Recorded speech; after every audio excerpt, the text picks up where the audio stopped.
안녕하세요. 토요미스테리 디바제시카입니다. 오늘 시작은 좀 공포와 관련된 이야기로 해볼까 합니다. 미국에는 호러물 매니아들이 잘 모이는 아주 흥미로운 사이트가 한 곳 있어요. 바로 크리피파스타인데요. 가보면 각종 괴담의 도시전설, 괴생명체 스토리까지 인터넷상에 떠도는 모든 이야기가 다 모인다고 볼 수 있죠. 개중엔 실제 겪은 일도 있고 또 어디서 들었는데 퍼왔다 하는 것도 있습니다. 그런데 이 크리피파스타가 전 세계에 돌풍을 일으킨 대표적인 사례 하나가 있습니다. 그 시작은 2009년에 유저들 사이에서 초자연적 이미지 만들기 콘테스트를 하면서부터였어요. 그러니까 다들 각종 미스테리하고 공포스러운 사진을 올리기 시작했죠. 근데 그러던 중 빅터 서지라는 사람이 올린 사진이 엄청난 주목을 받게 됩니다. 바로 지금 보시는 이 섬뜩한 사진인데요. 일단 팔다리가 길쭉하고 검은색 양복을 입은 남성이 서 있습니다.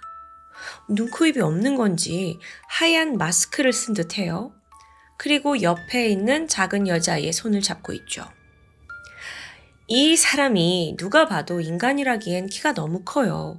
또 뭔가 이렇게 세로로 쭉 늘어진 듯 기이하게 날씬하고요. 사진을 올린 빅터가 함께 메시지를 남겼는데 이건 스털링 시립도서관 화재 현장에서 복구된 사진입니다. 14명의 어린이가 납치된 후 실종되었는데 그를 슬렌더맨이라고 부릅니다. 증거물로 입수된 실제 사진입니다.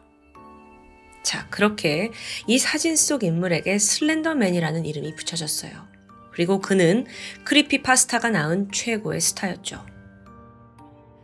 그 유저들 사이에서는 다들 호러 매니아잖아요. 그러니까 슬렌더맨이 이랬다더라 저랬다더라 막 여러 가설이 붙게 됩니다. 결국 대중은 슬렌더맨이 이 사진 속의 여자아이를 납치하고 살해했다라고 믿기 시작했죠. 특히나 검은 양복에 넥타이를 늘 메고 다니면서 긴 두 팔로 아이들을 위협하고 납치한다라고 전해집니다. 그렇게 슬렌더맨은 당시 시대의 새로운 괴물 유령으로 자리 잡고 말았는데요. 그리고 여기 이 스토리에 완전히 심취한 두 명의 초등학생이 있습니다. 미국 위스콘신주 호닝 초등학교에 다니던 모건 가이저와 애니사 와이어였어요. 사실 두 아이가 처음부터 친했던 건 아닙니다. 이들 중간에 또 다른 친구 페이튼이 있었어요.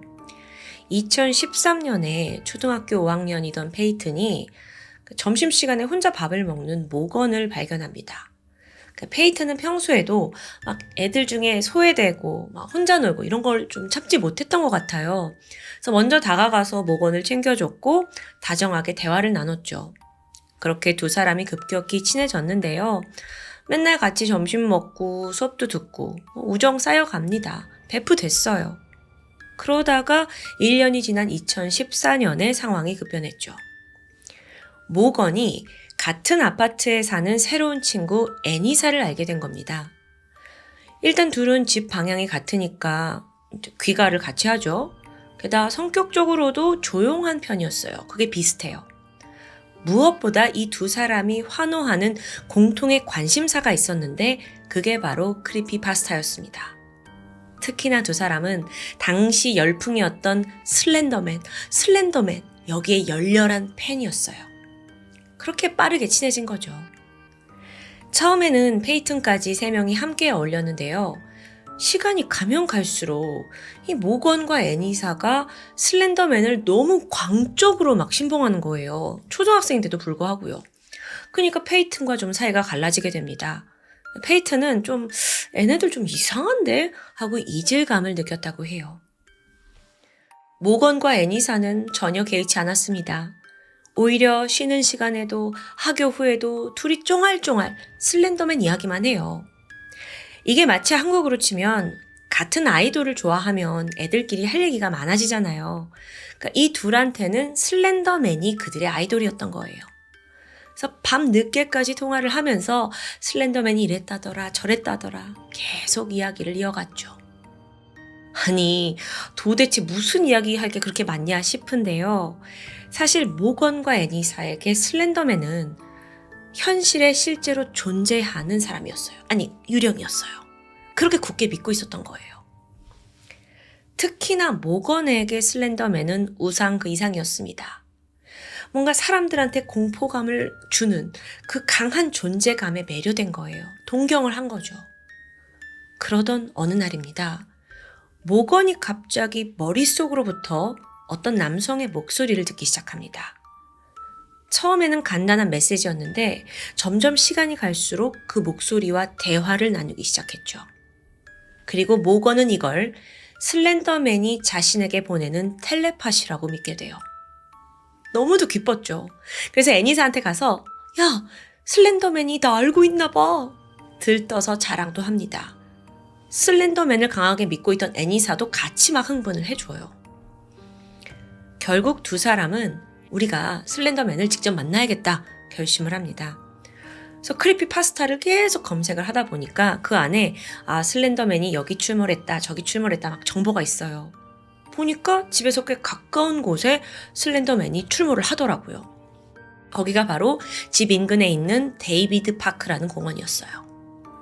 그렇게 두 사람이 슬렌더맨을 만날 계획을 세우던 중 갑자기 모건의 표정이 차가워졌습니다. 그녀는 뭔가 공포에 질린 듯 하면서도 묘하게 들뜬 얼굴로 이렇게 말했죠. 지금 슬렌더맨이 하는 말이 허락 없이 우리가 거처를 찾아서 화가 났대. 우리 가족들을 다 죽일 거래. 가족 살리려면 우리가 그의 부하가 되어야 한대. 이러는 거예요. 자, 초등학생들의 이야기라고 여러분이 치부하실 수도 있지만 이게 앞으로 얼마나 심각해지는지 아셔야 합니다. 먼저 애니사의 표정도 심각해졌어요. 그녀 표정에 한 채 의심도 없었고요. 왜냐? 슬렌더맨은 실존하니까요. 그러면서 두 아이가 슬렌더맨의 부하가 되는 방법을 조사하기 시작합니다. 사실상 모건이 대부분의 대화를 이끌었죠. 그러다가 제안을 하나 하는데 우리가 부하가 될 수 있는 자격을 증명하려면 인간 재물이 필요해. 우리 같이 페이튼을 죽여서 바칠까? 이걸 듣게 된 애니사도 멈칫합니다. 그러면서 야, 그건 너무 무섭지 않냐? 하고 일단은 대화를 마무리해요. 헌데 모건이 쉽게 포기를 하지 않는 거예요. 며칠이나 애니사를 설득하면서 너 빨리 결정해야 돼. 우리가 부하가 되지 않으면 가족들이 다 죽을 수 있어. 페이튼만 죽으면 돼. 그러면 우린 슬렌더맨한테 인정도 받고 가족도 구하는 거야. 이런 거듭된 모건의 설득에 애니사는 어느덧 가족이 죽는다고 이 두려움만 남았어요. 그걸 막기 위해 별 수 없이 페이튼을 죽여야겠다라고 생각하게 되죠. 두 아이는 며칠간 머리를 맞댔습니다. 여러 가지 방법이 떠올랐죠. 잠든 사이에 칼로 찌를까? 욕조에 물 받아서 익사시킬까?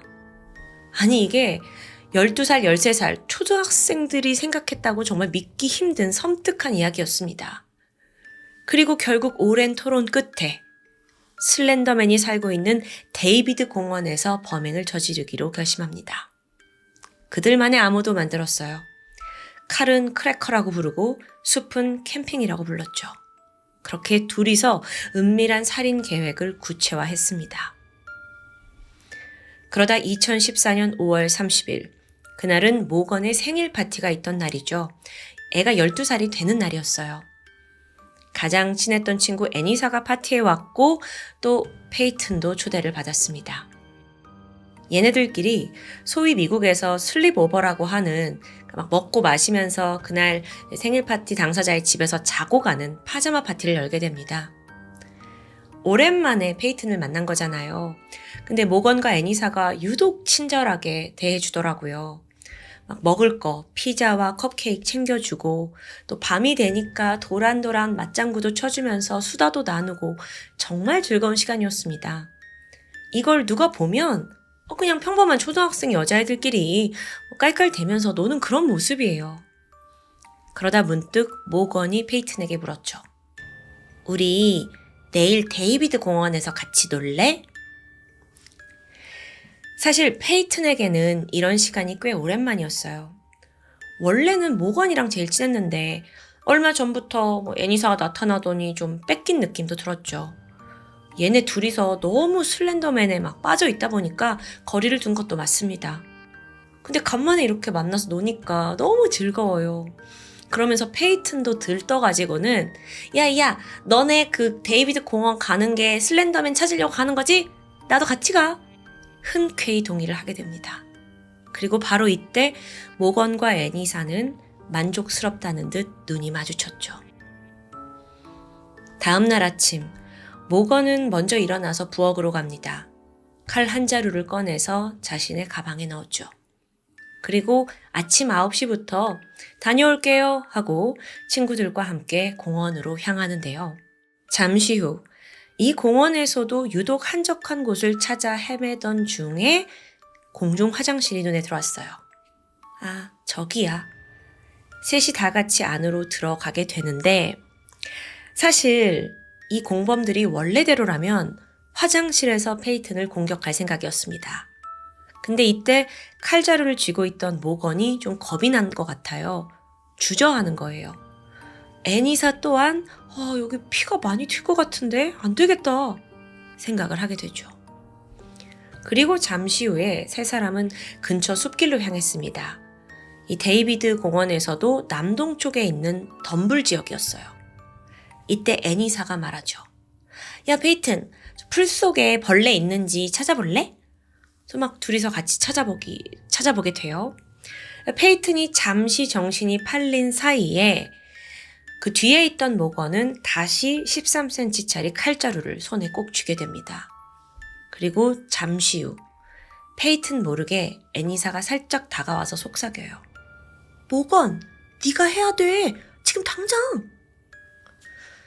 굳은 결심을 한 듯 모건은 무방비 상태의 페이튼에게 다가가더니 그대로 등과 가슴, 복부, 팔까지 보이는 대로 찔렀습니다. 이때 난 상처가 무려 19곳이에요. 페이튼은 쓰러졌고 많은 피를 흘렸어요. 미약하게 숨이 붙어 있었지만 너무도 고통이 커서 말 한마디 할 수 없었죠. 또 무엇보다 어젯밤부터 재밌게 놀던 이 친구들이 자기한테 왜 이러는지 이해할 수 없었습니다. 이때 모건과 애니사가 아주 차갑게 말해요. 움직이지 마. 피를 많이 흘리면 더 빨리 죽거든. 그렇게 두 사람은 페이튼을 홀로 두고 그대로 자리를 떠났습니다. 19차례나 공격을 받은 페이튼은 상태가 너무 안 좋았어요. 만신창이었어요. 조금만 움직여도 막 피가 나오니까요. 하지만 이 아이가 살겠다는 일념으로 몸을 조금씩 움직입니다. 저 사람이 다니는 자전거 도로로 가면 누군가 날 발견하지 않을까? 이런 마음이었어요. 그래서 겨우 의식 붙잡고 몸을 끌고 100m를 기어갔죠. 드디어 길에 닿자 정말 기적적으로 자전거를 타고 지나가던 행인이 딱 아이를 발견합니다. 한눈에 봐도 피투성이에 좀 심상치 않아요.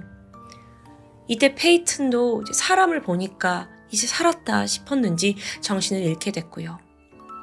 아이는 곧장 병원으로 옮겨졌고 6시간에 걸친 대수술을 받았습니다.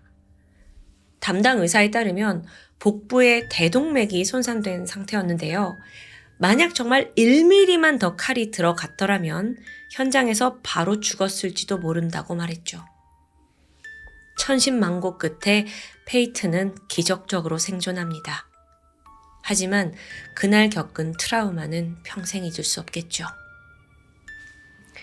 한편 공원을 떠난 모건과 애니사는 인근 월마트 화장실로 가서 몸에 묻은 피를 씻어냈어요. 그리고 나와서 다시 길을 걷기 시작했죠. 이들이 향한 곳은 300km 정도 떨어진 니콜렛 국립공원에 있는 한 집이었습니다. 갑자기 이게 왜 등장하냐? 거기에 슬렌더맨의 대저택이 있다고 애들이 크리피파스타 통해서 알아냈고 또 그렇게 믿고 있었기 때문이에요. 자, 거기가 어디냐면 괴담에 등장하는 유명한 집인데 슬렌더맨뿐만 아니라 유명한 살인마 제프 더 킬러도 함께 살고 있대요. 다 괴담인 거죠. 그러니까 이 둘이서 살인을 저지르고 슬렌더맨 저택을 찾아가요. 근데 사실 그 장소는 완전히 인터넷이 지어낸 허구, 가짜의 공간이었죠. 결국 사건이 발생한 지 5시간 만에 이 두 아이가 공원에서 한 8km 정도 떨어진 길가에서 경찰에 체포됩니다. 발견됐을 당시 배낭이 있었는데 그 배낭에 생존을 위한 간식과 물이 들어있었고요. 또 범행 도구인 칼도 고스란히 있더라고요. 추후 보니까 모건이 그 칼을 챙겨서 슬렌더맨을 만나면 자랑스럽게 보여줄 생각이었습니다. 그러니까 이 칼은 단순한 범행 도구가 아니라 모건이 내가 재물을 바쳤습니다. 당신의 부하가 될 겁니다. 하는 헌신의 표시였던 거예요. 자, 어쨌든 페이튼이 생존하게 되면서 살인 미수로 기소가 된 모건과 애니사. 12살 아이들 어떻게 재판에서 반응을 했을까 궁금한데요. 모건은 내내 차분하고 무표정한 표정이었습니다. 미안함을 느끼지 않는데요. 그리고 여전히 슬렌더맨을 강하게 신봉하고 있었죠. 완전히 얘가 왜곡된 믿음으로 그냥 똘똘 뭉쳐 있는 거예요. 특히나 얘가 고작 해야 12살인데 그렇게 끔찍한 살인을 저질러 놓고도 경찰 앞에서 그냥 네, 제가 다가갔고요. 칼로 찔렀고요. 마치 어제 뭐 했는지 설명하듯 담담하게 진술하는 모습을 보였어요. 경찰도 놀라움을 감추지 못했죠. 반면 애니사는 좀 더 감정적인 모습이었습니다. 그러면서 저는요 그냥 모건의 말을 들은 거예요. 그거 듣지 않으면 무서운 일이 벌어질지도 모르잖아요. 이렇게 반응을 해요. 얘도 슬렌더맨을 강하게 믿고 있었는데 우리가 신봉하는 슬렌더맨을 위해서라면, 부하가 되기 위해서라면 어쩔 수 없는 결정이었다라고 진술을 했죠. 자, 이를 통해서 애니사가 모건에게 심리적으로 어느 정도 종속되어 있는 상태임을 알 수 있었습니다. 한편 재판부는요, 비록 범인들이 미성년자, 정확히는 아동 아닌가요? 그렇게 어리긴 하지만 매우 심각한 수준의 범죄였다라고 판단을 합니다. 그래서 이례적으로 성인 재판으로 넘어가게 돼요. 이게 위스콘신주 법에 따라서 12살 이상의 피고인은 성인으로 기소가 가능했기 때문이었죠. 그렇게 이후 2년간 긴 재판이 이어졌습니다. 그리고 2017년 12월에 먼저 애니사에 대한 판결이 내려져요. 그건 바로 2급 살인 미수 유죄. 그러면서 법원은 최대 25년간의 정신병원 수감을 명령했죠. 이게 재판이 진행되는 기간 동안 정신질환의 영향으로 이 애가 범행을 저질렀다라는 게 인정되었기 때문입니다. 3개월 후인 2018년 2월에는 모건의 판결도 결정돼요. 1급 살인 미수 혐의 유죄. 40년간의 정신병원 수감이 내려졌죠. 앞서 얘가 환청과 환각을 겪었잖아요. 결국 조현병 진단을 받았던 건데요. 사실상 긴 재판이 진행된 것도 두 사람의 정신감정을 해야 됐기 때문입니다.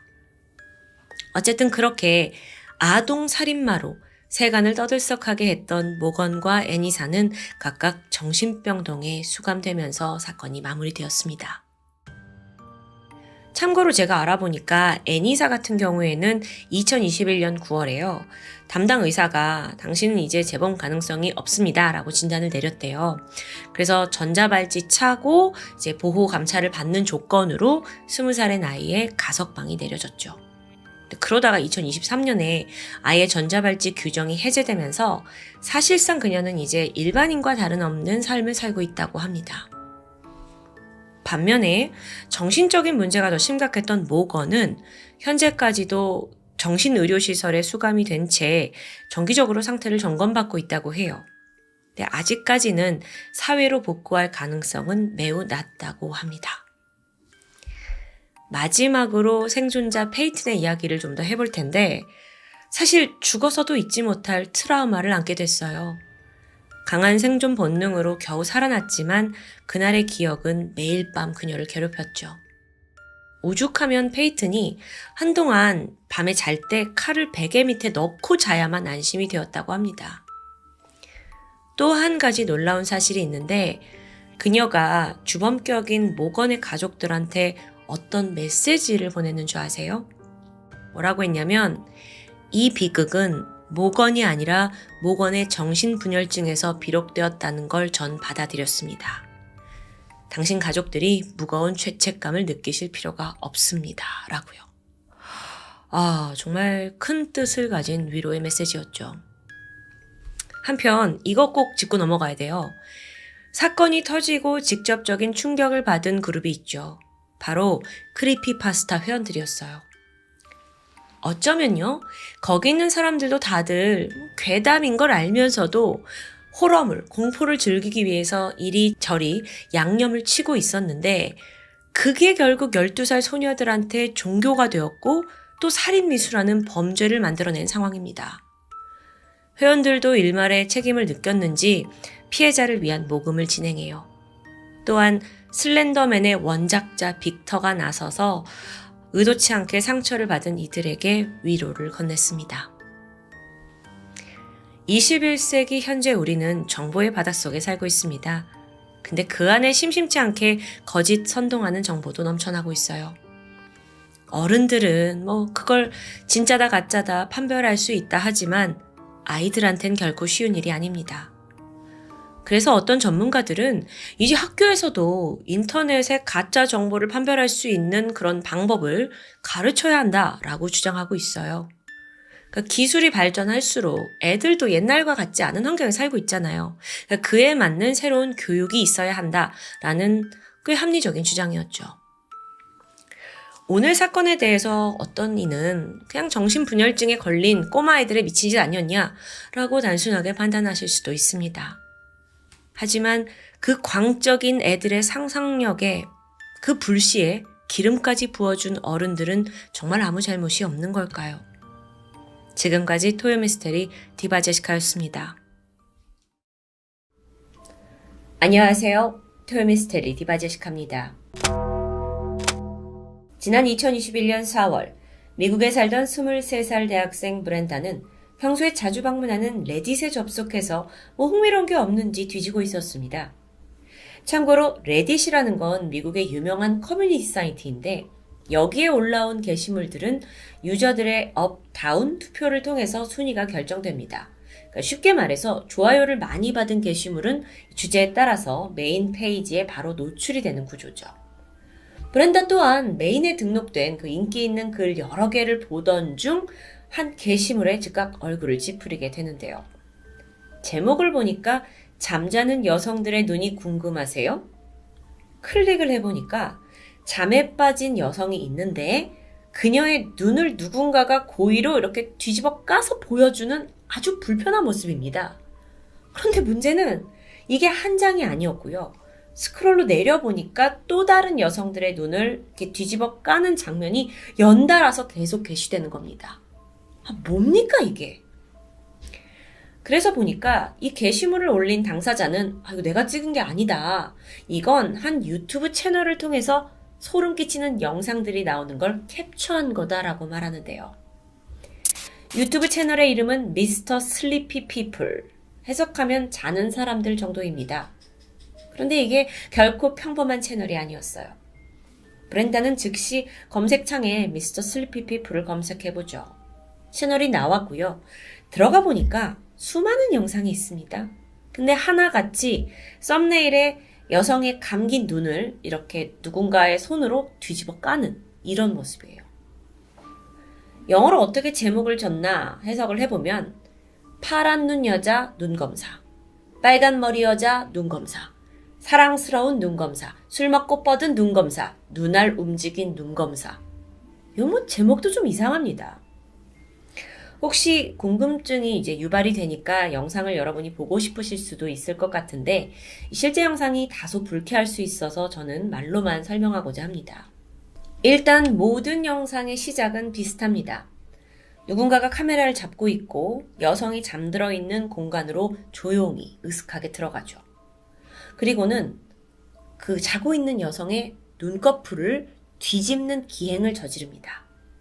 이게 마치 무슨 누나를 구경하는 컨셉으로 콘텐츠를 잡은 것 같은데요. 정말 소름 돋죠. 각각 영상 속 여성들은 다 다른 사람이고요. 공간도 제각각이었어요. 보통은 여자가 잠을 자고 있는 그 방이 좀 보여지긴 하는데 이게 또 대부분 어두운 곳이기 때문에 사실상 어디인지는 정확히 알 수 없어 보입니다. 물론 촬영을 하고 있는 사람이나 또 당하는 사람이 누구인지도 알 수 없죠. 대부분의 영상에는 이 촬영하는 남성의 손과 잠든 여성들 그리고 눈만 나옵니다. 영상의 길이는 1, 2분으로 짧은 영상도 있었지만 2, 30분이 넘어가는 긴 영상들까지 이 긴 영상은 보지 못했는데 모음집일 수도 있겠죠. 천차만별이었습니다. 조회수도 2만짜리, 6만, 14만, 38만까지. 아니 근데 누가 이런 영상을 계속 소비하는 걸까요? 무엇보다도 도대체 누가 이런 영상을 만드는 걸까요? 저처럼 이 채널에 들어갔다가 큰 충격을 받았던 브렌다는 정보를 더 수집하던 중 더 놀라운 사실을 발견합니다. 채널의 개설 날짜가 2011년 10월. 물론 아이디를 만든 게 이 시점이고 정확하게 개설, 그러니까 영상을 올리기 시작한 건 그 이후일 수도 있죠. 그런데 10년 가까이 이 채널이 아직 살아남아 왔다는 게 황당했습니다.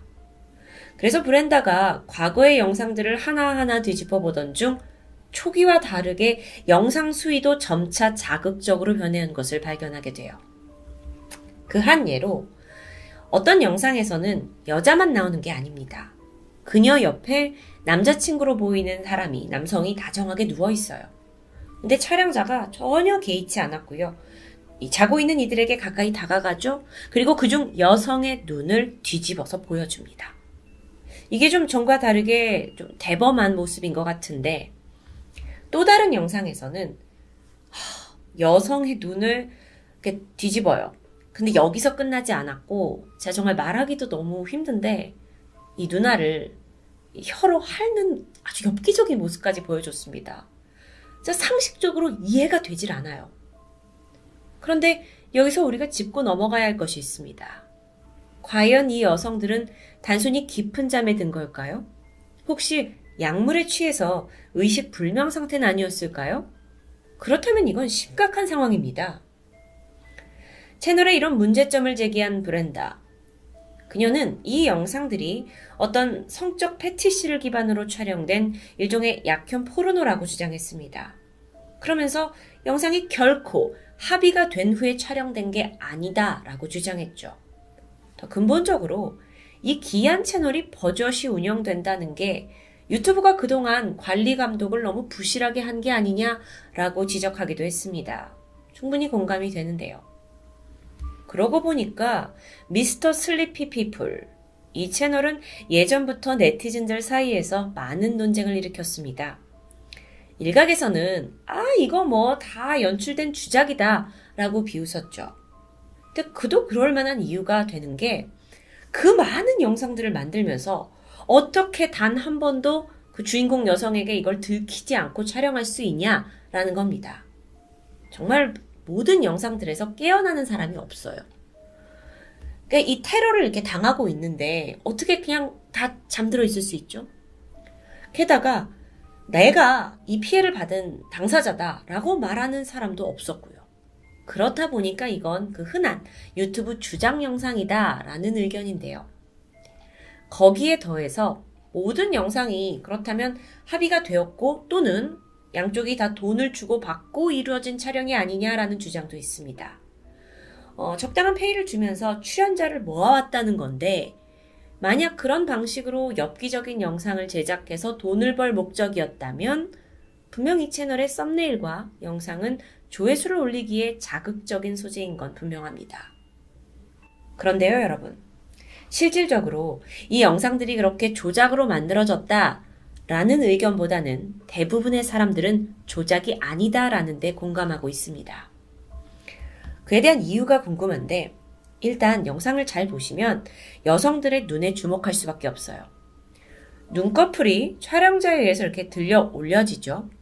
그런데 정작 동공은 카메라 빛에 아무런 반응을 보이지 않는다라는 점이 중요합니다. 만약에 동공에 살짝의 흔들림이라도 있다면 수면의 가장 낮은 단계인 렘 수면 상태일 수 있습니다. 근데 이게 전혀 흔들림도 없다. 그 말은 그녀들이 하나같이 다 깊은 수면 상태에 빠져 있다라고 볼 수 있거든요. 즉, 다시 해석을 해보자면 이렇게 깊은 수면에 빠져 있는 건 연기로 표현한다는 건 불가능합니다. 만약에 그녀들이 약이나 술에 취해 있다면 그럴 수도 있겠죠. 만약 그렇다면 또다시 그게 자의에 의한 거냐 타의에 의한 거냐 우리가 알 수 없는 부분인데요. 만약에 사전에 동의가 없는 상황이라면 그녀들이 피해 사실을 알 수 있기나 할까요? 어려워 보입니다. 혹은 뒤늦게라도 내 눈이 그런 식으로 촬영되고 유튜브에 올라갔다라는 걸 알게 된다 하더라도 자기가 피해자다라고 밝히는 걸 어려워한 건 아닐까요? 실제로요. 한 영상 속의 여성은 눈을 뒤집자 약간의 반응을 보이면서 깨어날 기미가 있었어요. 그러자 촬영자가 급하게 이 카메라 불을 끄고 당황하는 듯 했죠. 이게 또 긴장감을 더하기 위해서 유튜버가 고도로 계산된 행동일 수도 있습니다. 근데 그게 만약 아니라면요. 이건 몰래카메라나 다름없습니다. 리얼 몰래카메라요. 아니 저는 이 스토리를 말씀드리면서도 도대체 누가 이딴 걸 만드냐 이게 문제로 남아 있습니다. 네티즌들 또한 그 정체를 밝히려고 분주해졌죠.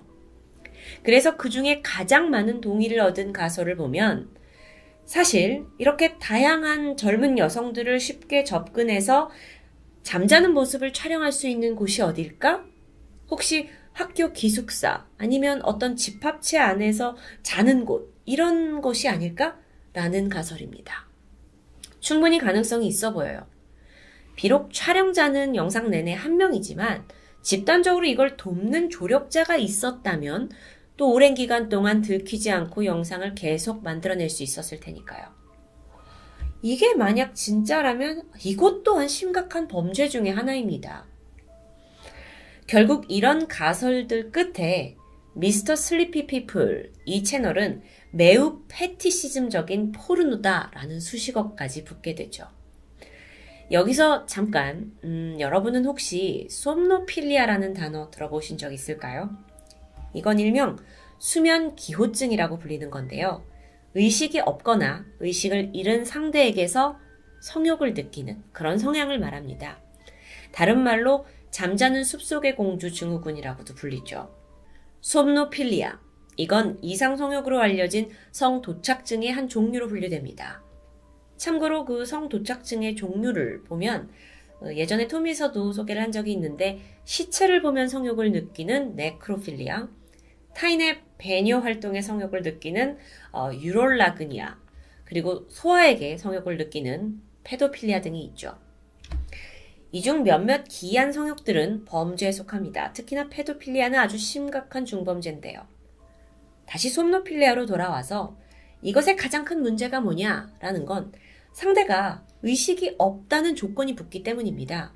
그러니까 성관계 또한 합의가 없는 상태로 일어나는 경우가 대부분이라는 거죠. 실제로 영국에서는 이런 것과 관련된 사건도 있었습니다. 영국 워릭셔주에 거주하던 38살 남성 제임스 볼튼. 그는 자신의 집에서 술과 약에 취한 10대 청소년을 겁탈한 혐의로 체포됩니다. 경찰 조사해보니까 그는 이 수면 기호증, 솜노필리아를 가진 사람이었고요. 컴퓨터 하드에 상당한 양의 관련 포르노가 발견되었죠. 이상 성욕을 참지 못하고 이게 결국 실질적인 범죄로까지 이어졌던 끔찍한 사건입니다. 같은 맥락에서 미스터 슬리피 피플 영상 역시 이 솜노필리아 포르노의 한 종류가 아니냐라는 의혹이 생겨났고요. 채널은 이후에 많은 신고를 받게 되죠.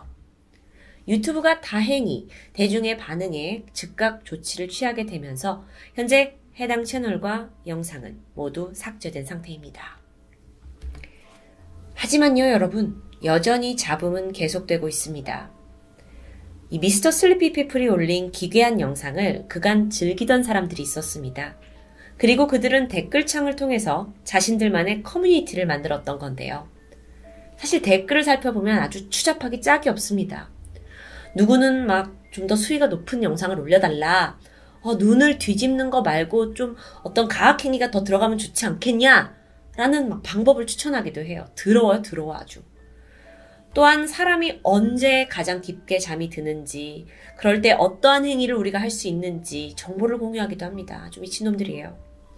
그러면서 동시에 댓글에 보면 서로의 이메일 주소를 남겨뒀는데요. 각자 자기가 찍은 비슷한 사진과 영상들을 주고받기 위해서였다고 합니다. 아주 꼴사납죠. 게다가 채널의 악영향은 여기서 끝나지 않았습니다. 이걸 또 모방하는 채널들이 생겨났어요. 현재에도요, 일부 커뮤니티에서는 이런 것과 비슷한 유형의 컨텐츠를 즐기는 그룹들이 존재한다고 알려져 있습니다. 무엇보다 우려되는 건 이러한 행위가 누구나 쉽게 접근할 수 있는 유튜브를 통해서 언제나 공유된다는 점이었죠. 미스터 슬리피 피플. 과연 이게 사람들의 관심을 끌기 위한 단순한 페이크 다큐일까요? 아니면 실제로 소수들에게 소비되는 포르노의 한 종류일까요?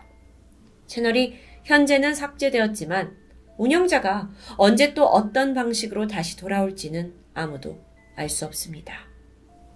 토요미스테리 디바제식합니다.